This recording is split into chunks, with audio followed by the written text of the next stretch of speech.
সূরা আল হাশর। বিসমিল্লাহির রহমানির রহিম। রহমান রহিম আল্লাহ তাআলার নামে।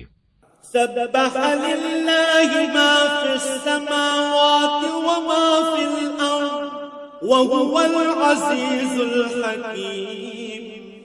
আসমান সমূহ ও জমিনে যা কিছু আছে তারা সবাই আল্লাহ তাআলার পবিত্রতা ও মাহাত্ম্য ঘোষণা করছে। আল্লাহ তাআলা মহাপরাক্রমশালী ও প্রজ্ঞাময়। হুয়াল্লাযী আখরাজাল লাযীনা কাফারু মিন আহলিল কিতাবি মিন দিয়ারিহিম লিআউওয়ালিল হাশর মা যানানতুম আন ইয়াখরুজু ওয়া যান্নু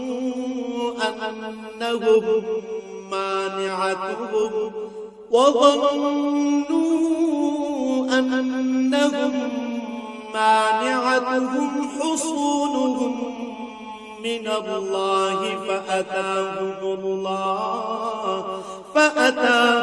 الله من حيث لم يحتسبوا وقذف في قلوبهم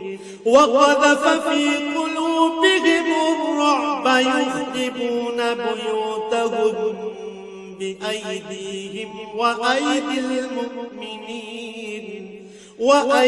المؤمنين فاعتبروا يا أولي الأبصار।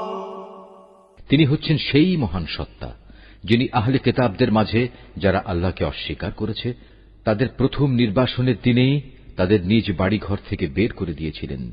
অথচ তোমরা তো একথা কল্পনাও করনি যে ওরা কোনোদিন এ শহর থেকে বেরিয়ে যাবে। তারা নিজেরাও চিন্তা করেনি। তারা তো বরং ভেবেছিল তাদের দুর্ভেদ্য দুর্গগুলো তাদের আল্লাহ তাআলার বাহিনী থেকে বাঁচিয়ে দেবে। কিন্তু তাদের উপর এমন একদিক থেকে আল্লাহর পাকড়াও এসে তাদের ধরে ফেলল যা ছিল তাদের কল্পনার বাইরে। আল্লাহ সে পাকড়াও তাদের অন্তরে প্রচন্ড ভীতির সঞ্চার করল।